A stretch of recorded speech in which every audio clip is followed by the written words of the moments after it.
Welcome back to In the Oven with Adam and Brad. What's up, y'all? So the setup behind us is not done. You can see the ladder where we were literally painting right before this episode. It looks so good, though.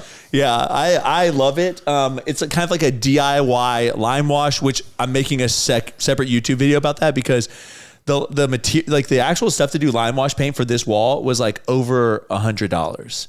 And then doing it ourselves like this was like $35. Hell yeah. So way cheaper version doing this, and I think it's a little bit easier. But especially because we were looking at some of those panels and everything. And they were like thousands of dollars. Yeah. I like the way this is turning out right now. You guys comment down below. Let me know how you think it looks, but I think it looks really, really good. Yeah, I think it's a big step. I would say baby steps, but I think, it looks really good. But I was telling Adam actually just landed probably a couple hours ago. I did like an hour and a half ago. Yeah. And so I told him, I said, I had to get started on this while you were gone because we said last week that it's going to look different behind us. And I was like, I have to actually make sure it looks different behind us. So, well, it looks great. Yeah. Good job. Working our way through. So probably got a little bit of touch-ups to do. There's some like white spots showing through, but overall, liking it, digging it. So first thing to talk about, which is something we had talked about previously, is the dock worker strike. Right. I don't know the ins and outs of it, but I do know they've reached a deal to like not strike until January 15th. Which is always funny.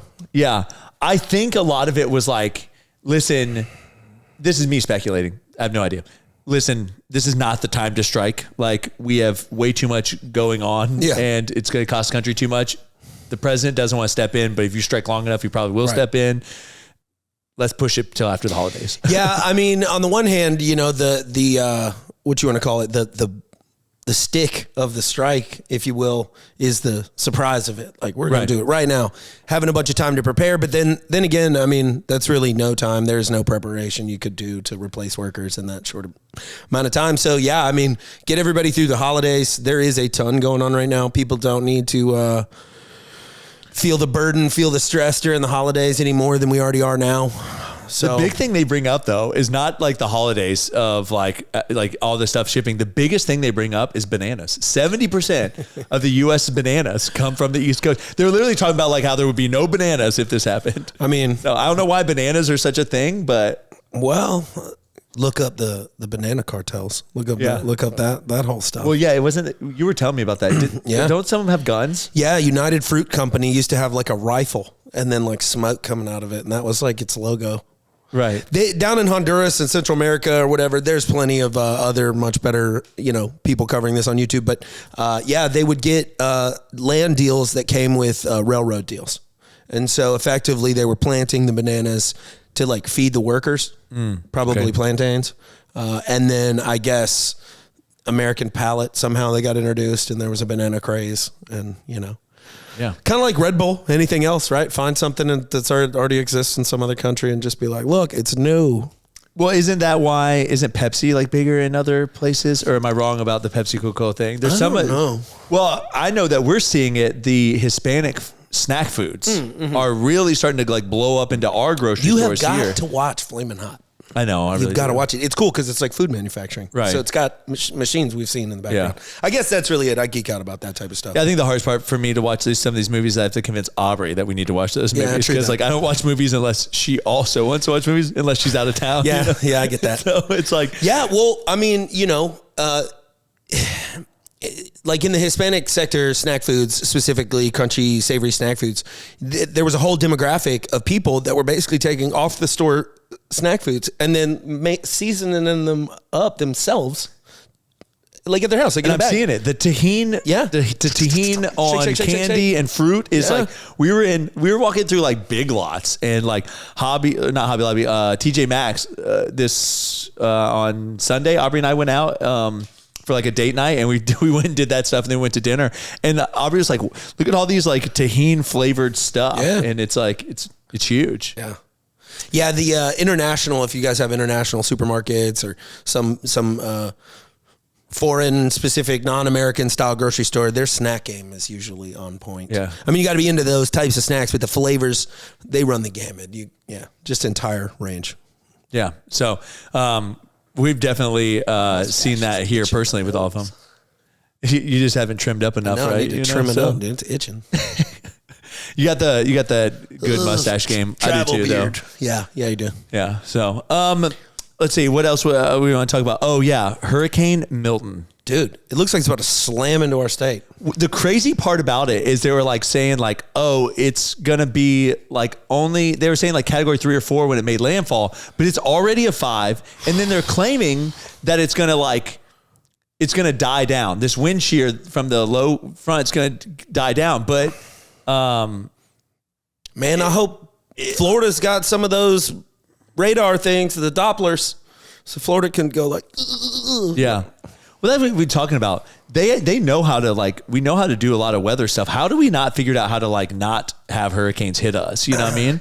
Truthfully, I think, and I don't want to speculate because there was so much, so many people hurt, so much damage, all that.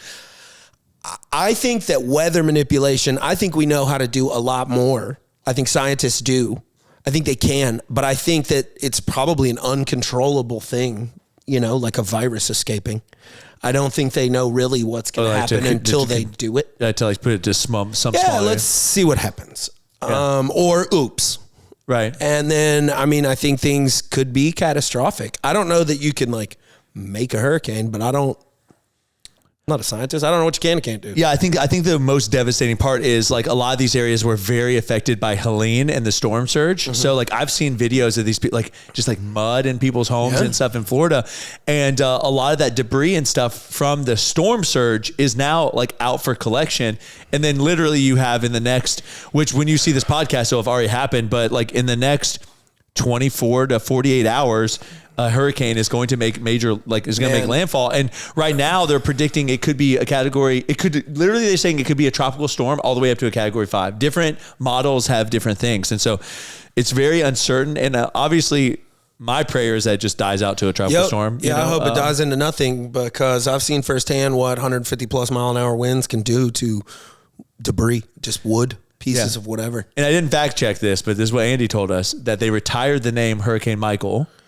Yes. Just like they would retire names like Katrina and things like that. And supposedly this one would have been named Michael, which I think is surprising because I feel like they have a lot more M's to go through before you get to Milton or whatever. But supposedly this one would have been named Michael again, which would have been devastating to have 2 category 5 hurricane. Man, I just can't imagine. Tampa's been getting beat up left and right. They already had all that water. They already had all that flood. Well, they had Irma a couple years ago, right? That did such bad damage to them, but that was a 3 or a 4. You've got and you've got all these houses in various states of structural. They're from Helene.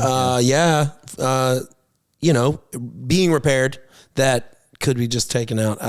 My heart goes out. I know folks are fleeing left and right.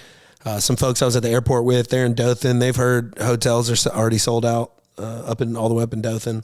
Well, that's what a lot of people are saying is all these people that have left for the whole path of Helene, a lot of them are still displaced because North Carolina and all those areas that were so badly affected. And then now you have a hurricane that's essentially running through the middle of Florida, so you can't go south, right? And you can't go far enough north, really. If something were to go through and just cut the center of Florida off, wreck the highways, wreck things like that, the bridges, everything that are there, dude, you would not want to be in South Florida. It would you'd be stuck. Logistics would just be. You literally are on an island at that point. Yeah, man.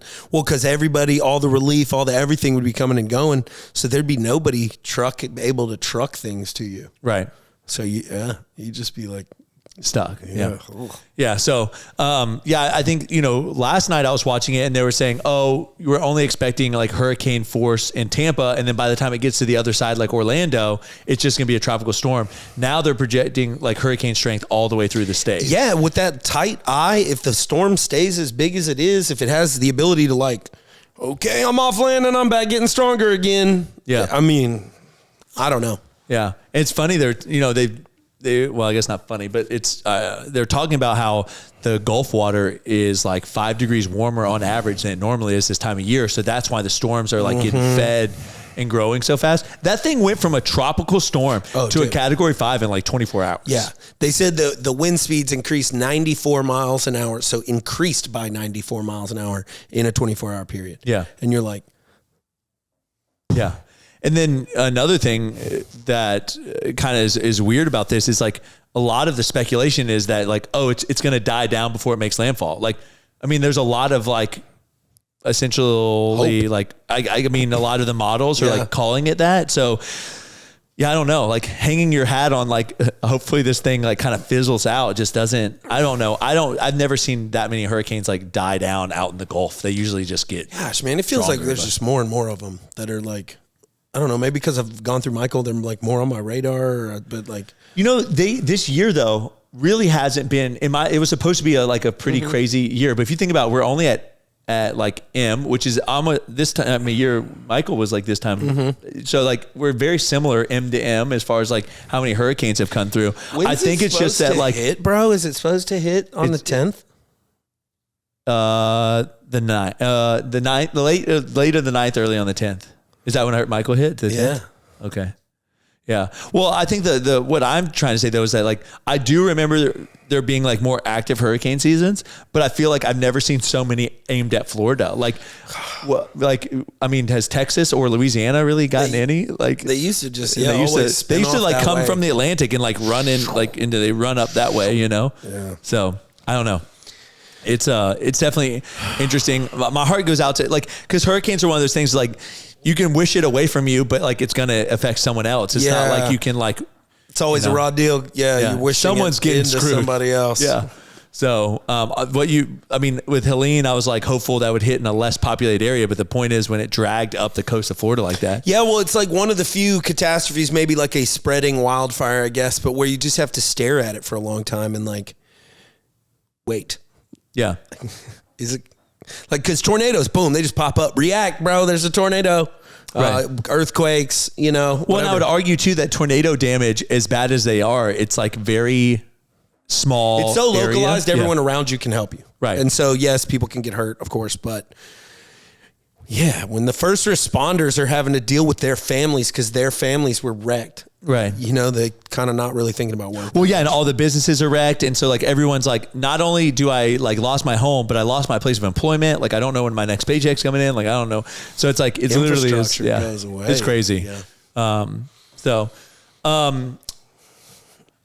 I know that he wrote up the miso robotics taking over fast food. Pretty sure that's an advertisement though on the snacks thing, but there is a robotics company now that is like, they're experimenting on like fully robotic fast food restaurants. Sure. I know that's kind of more your lane because you had the fast food thing. No, I mean, it was definitely something that's always on the forefront because the thing about a very large, complicated business is it has very small, simple systems and the fries are dumped and timed and flipped every so many minutes and over and over and over again. And like, I think everybody here has gone into a Krispy Kreme, right? And seen the automated process that makes their iconic donut every single day. And so that is a big machine for show purposes for their brand, if you will. But this is coming. I mean, in our industry, everything is automatable. Yeah, I know. I think you're the first one to tell me about this. And I actually saw it at the airport the other day where you like got your food and you put it onto this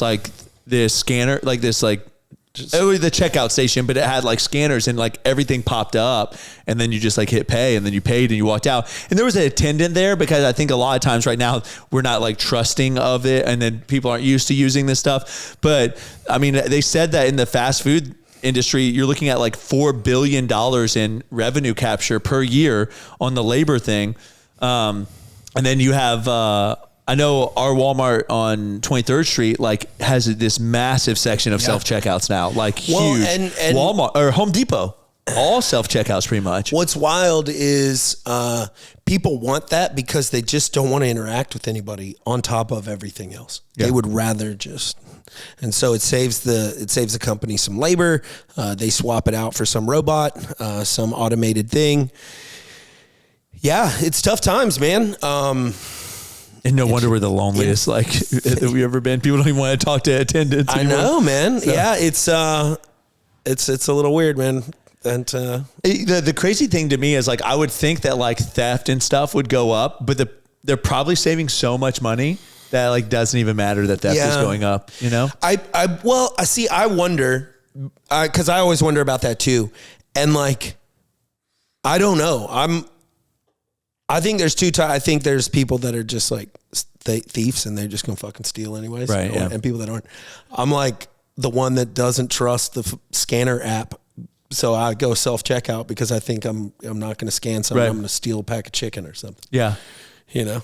I will tell you, Aubrey and I have done the Sam's Club scanner, and I'm like, there was one time I got to the end, and like I paid for everything, and then I get to the checkout, and the guy like is checking the receipt, and like the one item I didn't scan is in there, and then I like felt embarrassed, and I'm like, Aubrey, like you made me look dumb because you like throwing stuff in there so fast, and I wasn't scanning. I swear I'm not a thief. Yeah, I know. Like, I'm not a bad thief. person. Yeah, and so I literally was like, I'll buy it right now. I'm buying it right now. Did you mean to buy this, sir? Yeah. Yes. But yeah, I mean, I feel the same way about the self checkout. When I'm by myself, it's easy because I just like scan it, put it in the cart. Yeah, man, my kids will kind of overwhelm me because they'll be like, Daddy, let me scan. Yeah. Back up. Pause. Yeah, back up. So yeah, I had to do like an audit last time I like left the Sam's to make sure I like scanned everything before I got there because I felt embarrassed the last time I didn't get anything. Or you know how you like put stuff on the bottom of your cart and you just forget it's down there, you know? I think Aubrey and I bought something and put it down there and walked out and forgot it. At Christmas time, Kirsty and I were at Target and we ran into Sarah from the CrossFit gym. Yeah. And Kirsty chit-chatting with everything. I'm scanning, beep, beep, beep, beep. And then it was kind of like, okay, let's go. Well, I guess she thought I paid. I thought she paid. We walked all the way out to the car, put everything in the car. No one came out and said anything. I was just like, hey, you got my card? And she's like, here you go. You got the receipt? She was like, I thought you paid. I'm like, how would I have paid? You have my card. And I'm like, we didn't pay. So I was like, oh shit. So I go running back in there. Luckily the like screen was still up, so I didn't have to like rescan everything. Right, I paid for it. Follow me for more, holiday savings tips if you guys want to know that. But yeah, I was like, oh, so embarrassing. Yeah, you felt bad. Yeah. That's the difference between like honest people and not though. I was actually changing out the door locks on our house to like smart locks. And as I was doing it, I was like, door locks literally just keep honest people honest because like it's well, I mean, like half your windows are glass, bro. If someone wants to get in your house, like they can get in your house. You know, it's like it really is just to keep honest people honest. You know, the people that like grab a door handle and it's locked and they're like up and they walk off, because the people that want to get in your car, they go smash window, get what they want, walk away. You know, that's the important part. And I know we've gotten far away from it, but the important part of interacting with people and like knowing your neighbors. I used to know my neighbors. Unfortunately, they passed away. I don't know the new folks that live in there, but you know who's supposed to be in the neighborhood, who's not supposed to be in the neighborhood. We don't do that anymore. And so since we don't do that anymore, people get offended when you're like, hey, do you live around here? Yeah. Or whatever. Otherwise, it's a dead end road. What you doing down here? Well, like, for example, Aubrey's town that she grew up in of 1,800 people was super safe. Because literally everyone knew everyone. Yeah. So if something bad happened, they'd be like, it was the new guy. Yeah. Or Jimmy up on the hill's son did this, and everybody goes up there and is like, yo, what are you doing? You know? And so, yeah, I think we've lost just all you were talking about. You don't even want to talk to the tenant. Yeah. There's no community. And I think that's also what drives the increased rates of depression and suicide and all those things, anxiety, just like there's no community. So people aren't talking to each other. They don't want to connect with each other. And then how we get our community is via cell phone, watching fake lives that people don't actually live. Right. Yeah. That's depressing. I can see, well, cause you're not going to go watch like Joe Schmo average. You're not going to watch somebody live like the version of your life. Right. So then you're just seeing it. It's beaming in your face every day. That thing you think you need or want or whatever. Have you seen, there's this girl who talks about it, but she lives in like LA, and she talks about like these guys that went in together and they bought a Lamborghini Urus together, 4 of them, and each of them get it for 1 week out of the month.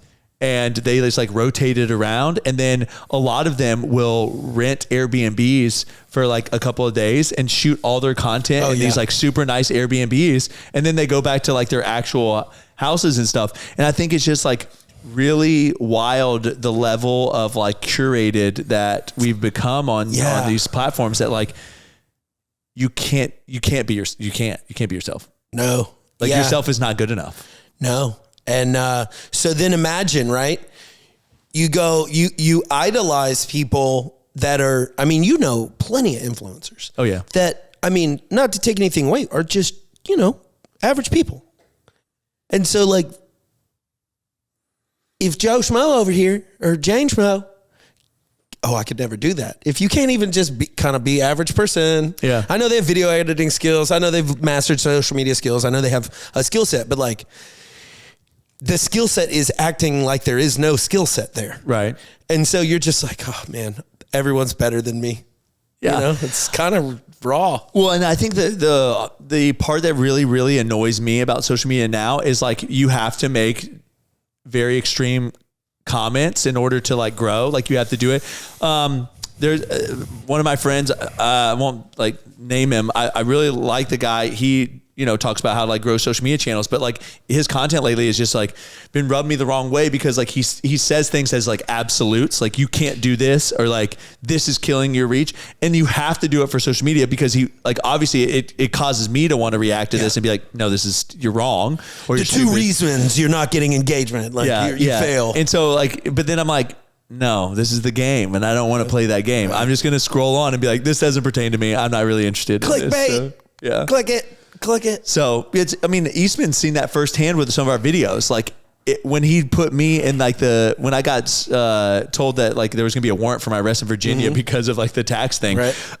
Like that video got like so many views compared to our other ones just by clickbaiting it. It's not even clickbaiting because technically it's like an actual thing that could have occurred to me, but it's just like people don't want normal anymore. No. They want extreme. Yeah. And so extreme. And that's how I felt about like the fitness world. Like people want to see extreme with that. Also with like macro books, I felt like when people were making recipes, it was like this race to who can make something 0 calories. Yep. It didn't even have to taste good. It's like, try my 5-calorie muffins. And you're like, how is this 5 calories? Get ready to bust out the chemicals. Yeah. Got a food lab in your house? Well, set one up. Yeah. And I remember when I used to like put Walden Farm syrup on everything because I like couldn't get the 5 calories that came in sugar-free syrup or low sugar syrup, and so that's a level that is not healthy either, but is so few people afflicted by it that we can help those people later. I mean, honestly, like 90% of people in the fitness world have an eating disorder or disordered eating of some sort. Definitely. They either are food phobic of some kind or binge and then feel bad and then binge and feel bad. And that's most bodybuilders. I told Aubrey the other day, I said, I think the reason that I say I don't like certain foods is I actually know the calorie content of those foods. And I told myself like, this is so calorically dense. Like you don't need to eat this. That's what I've done. I mean, like there is so many things on this planet that are just not food. Sure. If I'm starved for days, but I mean, there are just places that I can be starving and will not register as a place to eat. Like plenty of fast food places, like it's like I want nothing on their menu. I want to just keep going for somewhere else. But I mean, I even do it with foods like avocado. It's such a high fat food. Yeah. And to me, like, I know some people love avocado. I think it's like, all right. Yeah. But I just tell myself like, oh, you don't like that. Yeah. It's because it's like, I like it sometimes. So calorically dense. And to me, another one. And I don't like it mushy. Another one, cheese. Oh, yeah. I don't mess with non-fat free cheese. Right. And I don't really mess with much of that either because I think there's chemicals in it. Right. But I think I used to, like, to me, like, there is some, like, textural elements and a minute amount of flavor. Again, I'm talking about just, like, straight up mozzarella cheese or cheddar because, like, that's usually what I'm talking about here. You can get into some brie and all that weird stuff, blue cheese that actually has flavor to it. But in general, like when Aubrey and I make pizzas, even when I'm using fat-free cheese, I go pretty light on the cheese because like I don't think it really adds anything for me. I love marinara. I will literally dunk bread in marinara. Oil and garlic sauce. Yeah. That's my go-to. So yeah, it's the food world is just, well, I mean, the fitness space. I mean, you were in there in a completely different facet because I feel like people were trying to eat for performance. So they would eat gummy bears and candy because they like needed the carbs. I was in the world for looks. Getting shredded. Like, it didn't matter. Like, it don't matter if you can only bench press 135. If you look like you bench press 315 and you were chiseled, then that's what people cared about, right? And so it's just such an interesting dynamic. And I don't know. I feel like older people have told me this stuff before, and I was like, nah, you don't know what you're talking about. Yep. And then like now I'm like, yeah, they're right about that. You know? Yeah, it can definitely feed some complexes if you focus on it too hard. But then I mean, shit, even in that space, the macro, I mean, you just kind of learn how to measure them one time, and then there's really nothing special you can do about it. I've always said, like, unless you are like legitimately like dieting or you are in some kind of like sport where like you need to dial in your nutrition, like I feel like tracking macros is another kind of crutch into disordered eating because people like they diet and then they're not really dieting anymore, but then they're like, I gotta track my macros, right? And then like, I can't go out to eat because I don't want to know what the macros are. And I get it. Everyone has different goals in their life, but like to some extent, I start to say like it's kind of disordered that you can't like live a semi-normal life. Make some memories. Yeah, memories over macros. Instead of counting macros. Yeah. All right, what do we got? Oh, AI in the workplace less productive. So let's see. AI's effect on labor is still to be determined. Already arrived at the workplace. February survey suggests that 1 in 5 U.S. workers have used ChatGPT for the job. Last month, OpenAI said it hit 1 million paying users. Communication seems to be a top use case, with any customer service hours being filled by chatbots. With a little help from bots. Let's see. Adoption is 75% of employees use their personal ChatGPT accounts to manage workloads. Said AI has lowered their productivity and boosted their workload. Partially because the output needs to be reviewed. Well, if McKinsey says it, then it must be true. Well, what I found is a lot of times I would have just wrote the email and sent it off. And I find myself like whenever I feel like I'm in a precarious situation, I'll put the email in ChatGPT and be like, make this more this way, or like make it not sound like I'm being. Yeah, I mean, I got the Google plugin where it does it straight in the body of your email, making one. But we're at the point where I'm sending an AI generated email to you. You're using an AI assist to summarize the fucking long ass email that could have just been like, yeah, I think it's putting a weird layer in there that's a little unnecessary sometimes. I think we've done that though through sometimes corporate needs for formalities of like, corporate jargon all the time. Right. Instead of like, hey, I need you to stop what you're doing and come help me. Right. Yeah. Can we put a pause on what you're working on for the needs of the project? Can we redirect efforts into the, what I mean? You're just like, it's because you're so scared to offend somebody. I know. Just like, and that's what I'm saying. Try what you're doing. I need your help. That's why I feel like when I'm going into ChatGPT, it's to like, how do I make this letter not rub up people? And it's probably our personalities. Yeah. Other people are probably using it for different stuff. Yeah. But we get told all the time, man, you're too harsh, you're too blunt, you're too whatever. And I'm like, but there's no emotion in any of this. I'm just trying to tell you about something. And I do realize that like proper etiquette, my sister does this. They called her out at her job. She'll walk into a room and she doesn't say like, hey, how are you? She'll just be like, do you have that blah, blah, blah, blah. And they're like, oh, hey, Stacy, how are you? And she'll be like, good. Do you have the blah, blah, blah, blah? And it's just like, I think it's just like my personality is the same way. I'm here to work. I know. I find myself sometimes Aubrey's telling me a story and I'm like, can we skip this part? Can you just tell me what we're actually doing right now? Right. I think there's been, have you seen that on social media where like wives will tell their husband stories, or husbands will do it back to wives and they'll record it. And there's like a giant story that has like no point. So they just like keep talking on. And the spouse is just like getting confused. I'm sure that I do it back to my wife as much as she does it to me, but there are plenty of times where I'm like, baby, you need to go call one of your sisters or something. Like, this is not I don't know what you want me to do here. I don't know any of these people. I don't know this story. I don't know. I actually saw a meme the other day and it was like, she's like, you don't care. I'm like, I don't care. Telling my husband a 45-minute backstory so he can understand a 5-second thing. I know. Like, do you know? What do you know Jill? Jill, okay, that remember so and so? No, she's the one that no. She married no. Go ahead. Oh man. Well, McKinsey once estimated that AI could displace 400 million workers by 2030, but others are more skeptical. And MIT economist believes that just 5% of jobs are at risk of being replaced over the next decade. Bullshit. I disagree with that completely. Yeah, bullshit. I would say like probably. I think 400 million might be low by 2030. And I'm only saying that as a complete layperson that does not understand. But I feel like video is hard to create. And what the leaps that have happened in just a 6-month time span in the video. Yeah. I think a lot of people when they do by this 2030, when they do these guesses, they look at linear growth and everything's exponential growth. Yep. Because I mean, I want to just say 2030 is 6 years from now. Okay. If we go to 2018 and we look at where we were at technologically in 2018, like nowhere near where we're at. I think the now, only reason the AI curve flattens out is if we're waiting on hardware or waiting on power or policies. Yeah.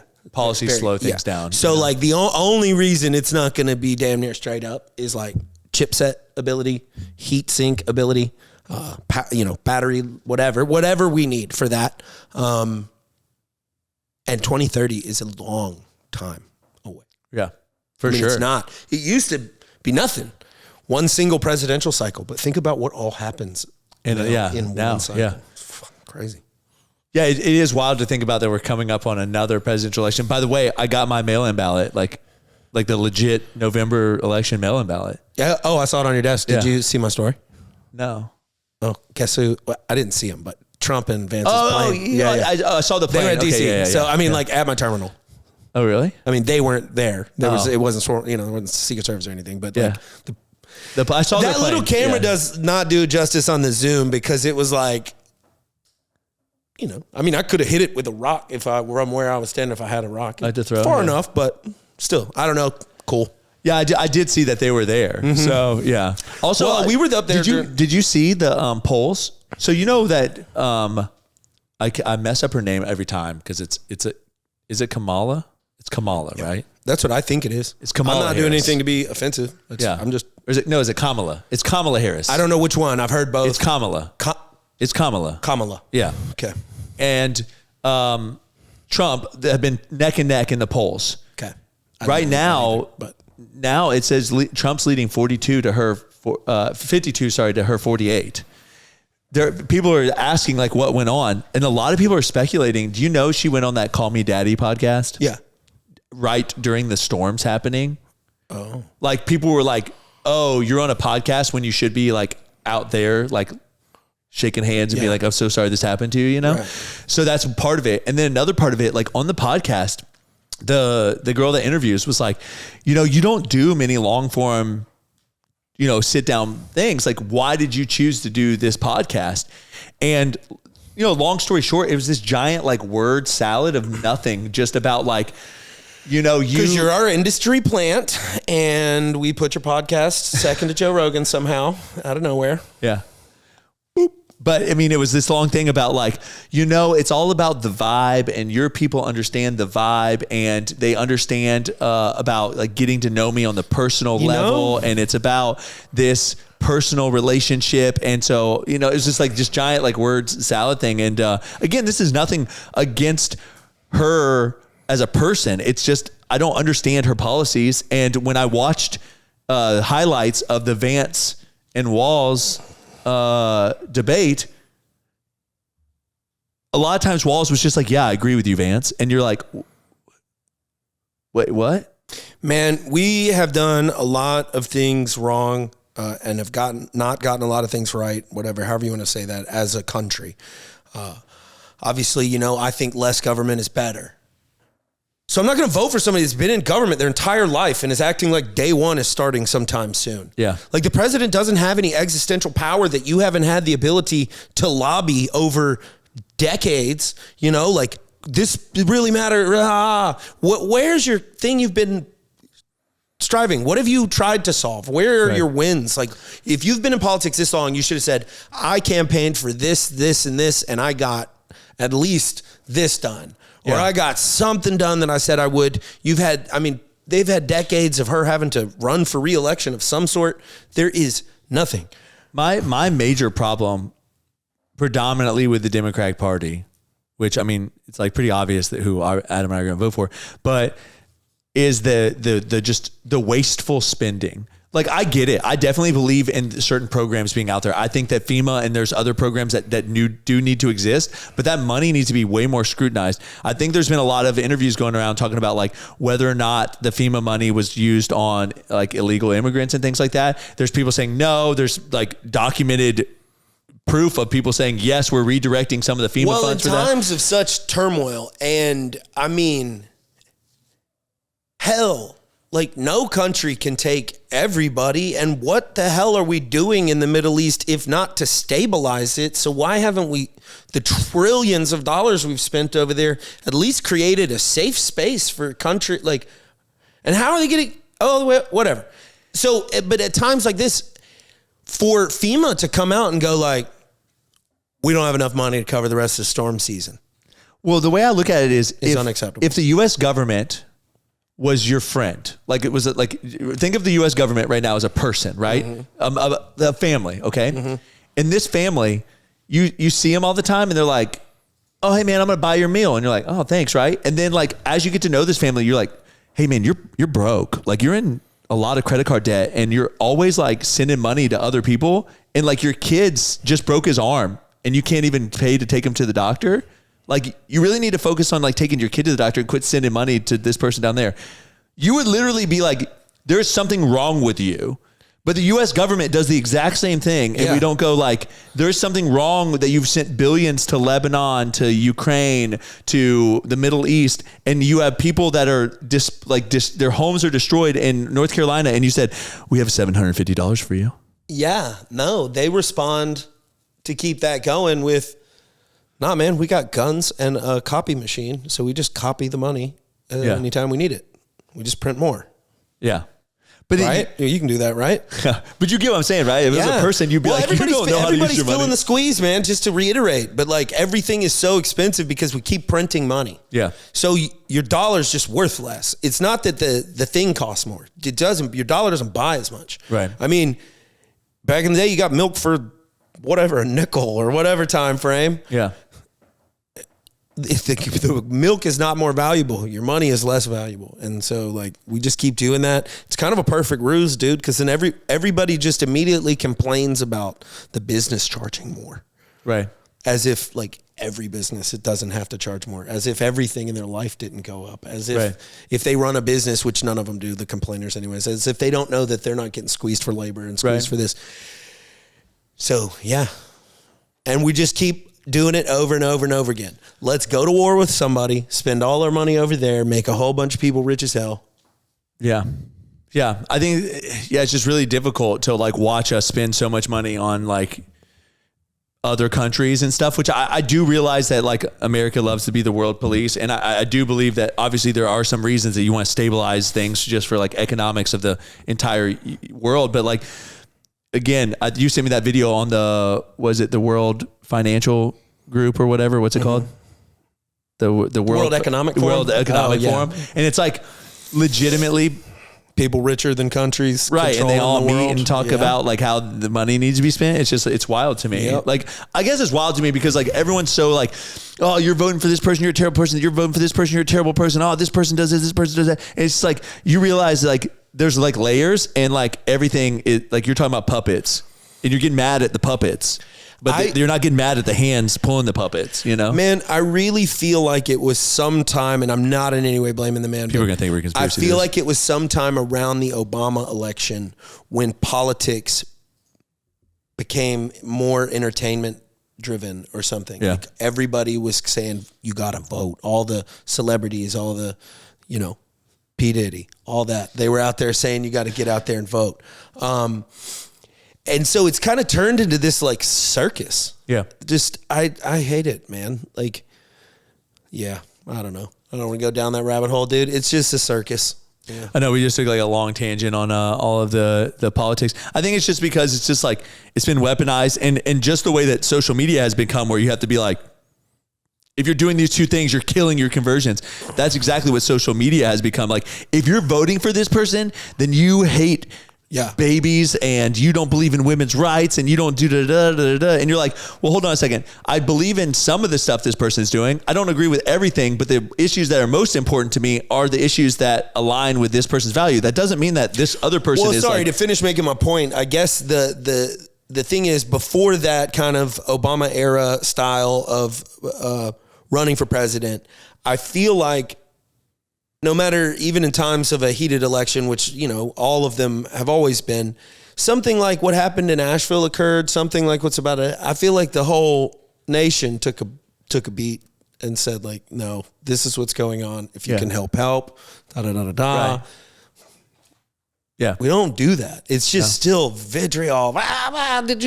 Trump is actually in the way. He's actually hurting by going there. He's making it a spectacle. And it's just, and then it's also just like on to the next thing. Like North Carolina, they've talked about it a little bit, and I know people that are there, and I know people here that went through Michael felt the same way, that like 4 days after Michael happened, crickets. No one's talking about it anymore. So no, like honestly, the moment Milton comes through, no one's going to talk about North Carolina anymore. Yeah. I'm sorry. Everybody in Panama City was a little salty about Louisiana. I know New Orleans, what happened with Katrina was bad, but that got talked about forever. But the city also hired a publicist, a full-time publicist to keep it in the news cycle. Our city manager recommended that we do that, and it got shut down. But yeah, man, Brad's not wrong. A couple days after Michael hit, it might be a little blip here and there, but it was like, dude, it was like 2 months before you could see like through some roads. It was just mountains of debris. Well, it was 6 months before they probably got all of it cleaned up. We came back a month after. And even a month after, I was like, piles. You just saw piles of debris. Piles. Mountains. Well, every roof had a tarp on it. I don't even think really construction work had started yet because people had only had their power back for like a couple of weeks, you know? It was wild.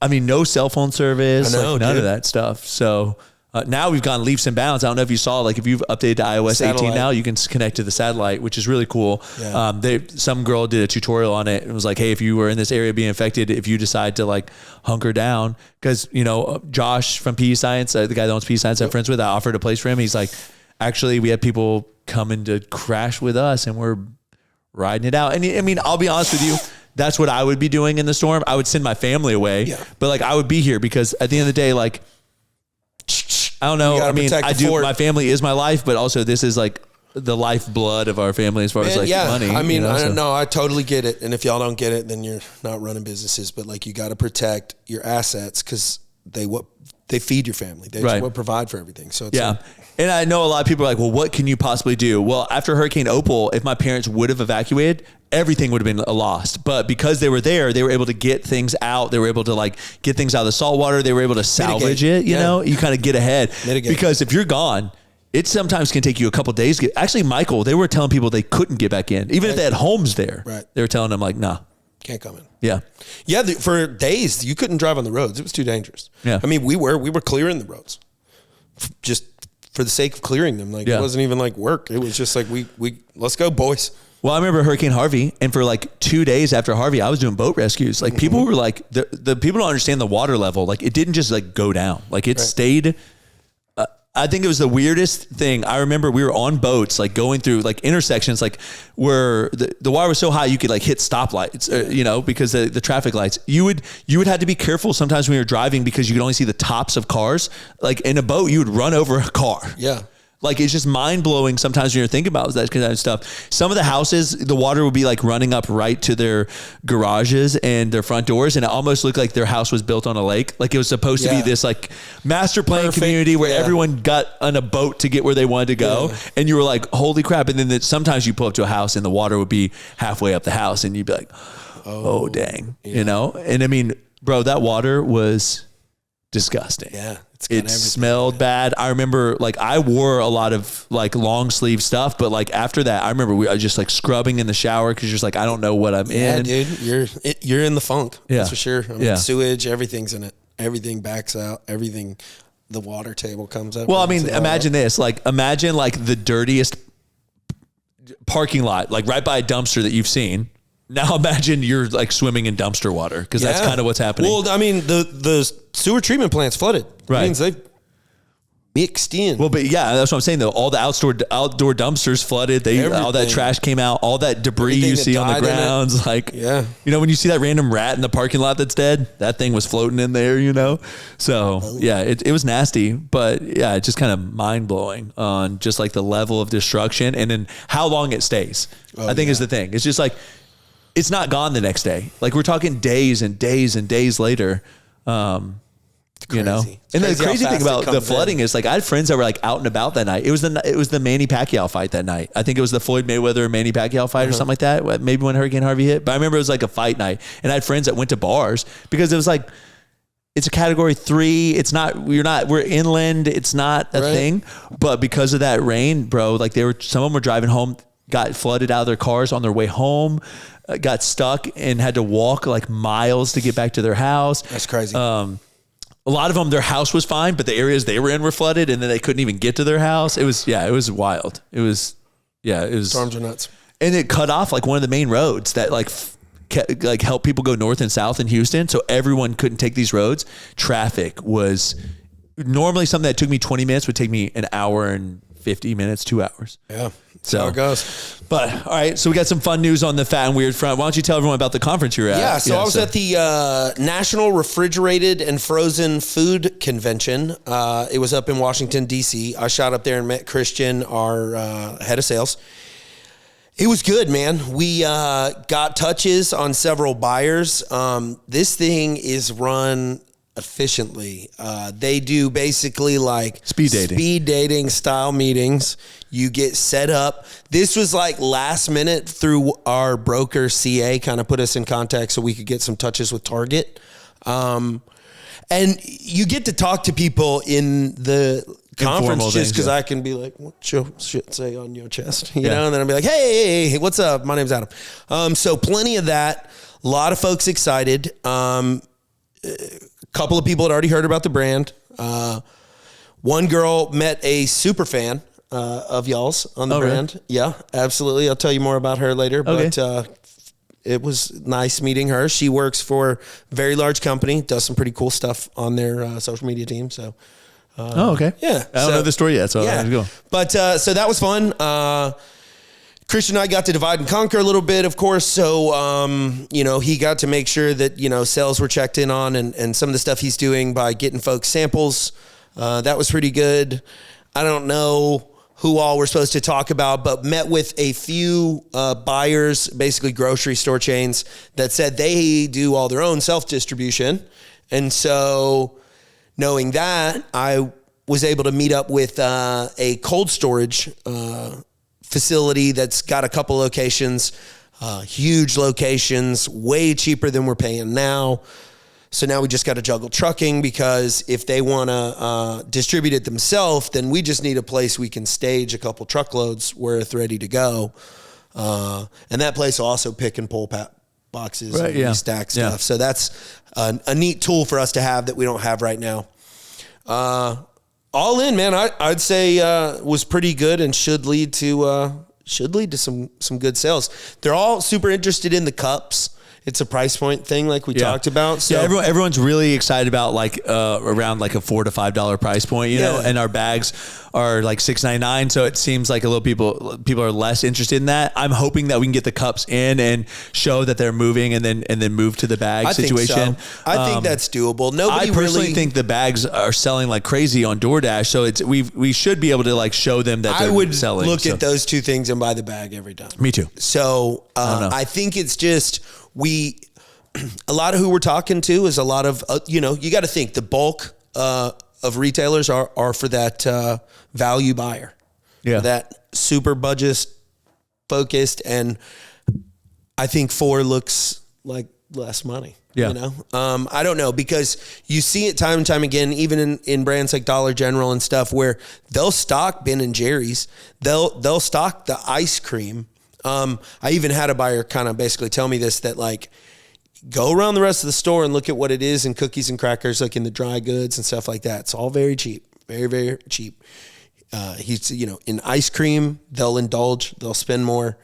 There's certain areas like alcohol, certain stuff that's way outside of our sector where they may splurge a little bit. But he's like, other than that, the whole store is very value focused. And so we're not really a value brand. We want to be for everybody, but we also want to be that premier product, and the two.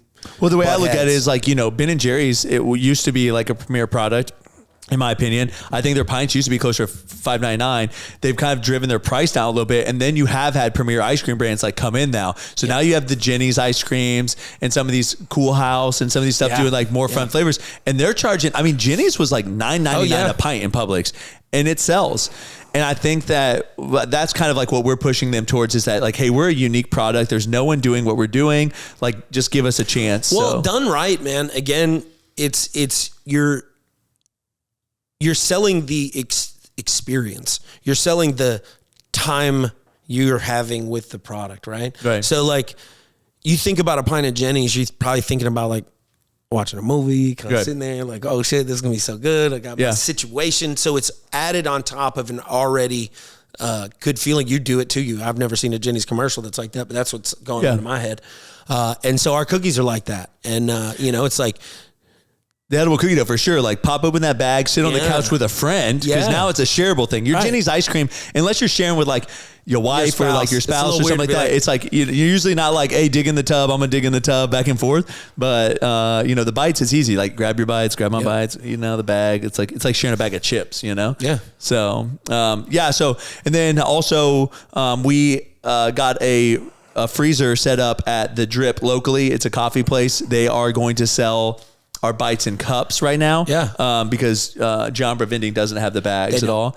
And then I also told him that Andy's going to go run over some of the take and bake cookies. Oh, great. I did something you didn't know about. What? I baked them. Oh, how'd they turn out? I baked them at the high level and low level, like the baking instructions on the back. Turned out fine. Everyone tasted them. They were like, these taste great. I had no doubt. We are coming up on... The ones I remember looked at, essentially all of them have expiration dates in November, and they all were good. So we are doing an experiment, basically self-testing the shelf life of our products. So you guys don't have to worry about anything. You're getting fresh products, but we just wanted to see how they would turn out after sitting for a year. I resealed the bags and put them back down there, and I said, I'm going to hold these now for like a couple more months and see what I think the goal would be to push it to like an 18-month shelf life if we could. At that point, I don't really see a point in extending much beyond 18 months. No. A year was great for us, but like I was really excited that we tasted them at essentially about 10 months now, and everything was like good. 10, 11 months we're at. So it was exciting. They baked well. We didn't have any issues with the baking. When we did fat, like most of them stood up. I think Big Sexy kind of fell a little bit. And then when we did the flats, Pudge always like doesn't really move that much, but we already know that. And so overall though, everything baked really well. Super excited how it turned out. Cool. Good Love stuff on that end. And then, so the Drip, we're going to get some take and bakes there. And then I told him about, like, I said, I really want you to stock cookies in here as a grab and go, like defrost and serve situation.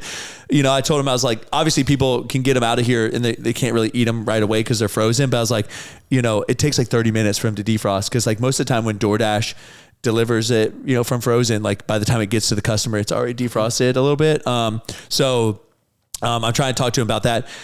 The hard part with this coffee shop is they believe that they should be getting like certain margins on things. And I agree with them if they were having to do something, but they're really just going boop and they're checking out. So we need to talk to them because they sell like those yogurt pouches and stuff. And I know they're not getting the margins they're trying to get. So we've got to kind of put our foot down on this relationship because with the price they want to charge is I'm not okay with it. Right. If they aren't okay with lowering their price, I'm going to pull it out. I'm going to tell them like, no, you're not going to have this at all. Yeah, I agree so I was kind of taken aback today when we discussed it and caught off guard. So I didn't really have anything to say about it. But like as I process it more, I'm going to tell them like, no, this is your max MSRP. Yep. If you're not comfortable with this, let us know. We can pull this out of here and take it somewhere else. Yeah, you're absolutely right. So just kind of growing pains. We're growing so fast that we had a customer say, hey, we want this avenue, something we've kind of rolled around. But we have to get terms, absolute terms. We're not going to let them sell them for whatever they want. Yeah, I think that's the hard part. They know they're the only people in Panama City right now. So I think that they're like trying to capitalize on that and they know we're about to drive traffic their way. But before we do that, I think we're going to have to I know, but we're not going to let anybody be stingy with our people. Just to let you guys know, our retail on our bites, we wanted to be between $4.29 and $4.99, depending on your venue. If you're a movie theater and stuff, we're fine with you going $4.99, maybe potentially $5.99. Yeah, if you're a movie theater, you get to because I mean, you know how many, But in general, our goal was to be a $4.29 retail, and you can say, why did you pick that price, Brad? Well, Dibs ice cream is 4 ounces, and ours is a 4 ounce cup, and they retail for $4.29 in most of the stores I was seeing them in. So $4.29 was kind of like my target price point. They want to sell the cups for $6.99. Yep, $6.99 is actually what we sell our bags for of 8 ounces. So I was kind of just like, I guess taken aback by that because like I don't want the consumer to feel ripped off. Correct. And that's kind of the vibe I feel I'll take it a step further. Our bites are so much better than Dibs that I would have no problem from a pay more than Dibs. But we're a new product to the market. This thing is enjoyable. We've figured out a way to make money off of it. everybody should be happy in the middle. I agree with you. I would rather more people try them. Right. And just help them get more traffic, tell more people about them. But and I agree, like for his coffee, I agree that he needs to get the margins he gets, because in those margins, he's not accounting for the labor involved on like making the coffee and like all the machinery he's using. But at the end of the day, he got given a freezer that we got wrapped for him. Yeah. And so he needs to sell them for the price we need to sell them for. Right. So this is just, I like to talk about business stuff because you guys really enjoy the business talk. So this is literally us talking through a problem that is like occurring right now. So I already mentioned to Christian, he's like, I'll handle it. But I think me and you obviously can jump on it too and just be like, hey man, Brad and I talked when we run over those bags today, be like, no, you're selling it for this, or else like I have this freezer out of here tomorrow. And we'll take it to a weirdo. We'll take it to history class, like somewhere else. Go for it. So yeah, I think it's hard because this person is in the food space, but I think they're really thinking about like the restaurant side of food. They're not thinking in like the convenience store side of food, where the clerk is not making anything. He's just scanning it. Yeah. Well, that's grab and go. It's like ancillary. Right. Yeah. So, but no, that's fun. I think we'll get that worked out. But like the drip has it now. Because by the time you're watching this, the prices will be fixed, or the drip won't have it now. That's right. So, hopefully we'll get that squared away. And then Inland Gas Station, are they carrying it yet? Do you know? I know that City? 3 of them have them, but I don't know which ones. Yeah. So Mexico Beach, I think, is one of them. But in Alabama, they were everywhere. So it was cool seeing the Inland brand. Because it wasn't around here and wasn't on my radar. What's the other name for it? Suncoast, right? Yeah, Inland is like the gas provider, right? Yeah, okay, yeah, that's what I think. It is. Yeah, so. And then there's the brand of stores, but probably past. When are we going to be in more Inlands? Because didn't we meet with like 90 something of them? Or? Yeah, soon. Okay, I'll check. We need to get a schedule of everything so we can start rolling everything out. Yeah. Well, I think that's it for the podcast today. I need to get back to painting. Oh yeah, I'm writing a letter to George Kittle. Oh yeah, we got to get that stuff out because we're sending him cookies for his birthday. Like, how cool is that? Sending cookies to George Kittle for his birthday. I know that Chad is really pumped. He's a big San Francisco 49ers fan. So, does George Kittle have a deal with Skittles? Because no, George Kittle Skittles. George S. Kittle. Just do a whole campaign. Skittles, you can have that how we got kind of connected with George is like he's sponsored by Chubby's. He has like some actual collab with Chubby's and stuff. And we had a meeting with Chubby's just to like talk about me and social media influencer marketing, because I wanted to talk to them about that, and because I am, I guess, sponsored by Chubby's. And Chubby's can get you in the back door. Yeah. But they wanted to do George Kittle has hounded Skittles on there. Oh, they did it. Oh, okay. I was going to say, George, I'll take care of that for you, but never mind. Yeah. Here are the customized cleats the Skittle obsessed Titan wore during his junior year in high school. So I don't know if he's actually done anything. He's probably done something. You better watch out though. Marshawn Lynch come around after. Yeah. But no, so like really cool. We got to write a note. We're sending cookies. He's turning 31 this year. So my goal is to send a box of like 31 cookies. We have to overnight it though. So it's going to be really expensive, but we'll put that together. We're going to do a little behind the scenes. I know that he's a really big fan of veterans. Chad's a veteran. I'm a veteran. I know you are too, but I kind of got you probably don't have any of your military stuff. I have my cover and some like dolphin insignias and stuff. So I'm going to write a letter and let him know that these items have been deeper in the ocean than pretty much anyone else. So, sick. Yeah. Getting deep. I got a couple flags flown in war zones, but I'm not giving them to him. No. Yeah. I wouldn't either. I mean, the reason I'm doing that is because I had like 5 uniforms I wore underway. And so this is one set of uniforms. No, it's great, dude. It's great. But yeah, I think that's pretty much it, right? I mean, good pod. Yeah. We got a lot of cookies being picked up this week by Unify for DoorDash and all that stuff. So all that mess up. I know Adam probably has anxiety that he hasn't like gotten in the thick of it yet. So I got to get downstairs. All right. Well, hope you enjoyed the podcast. As always, you're worth it. Do hard shit.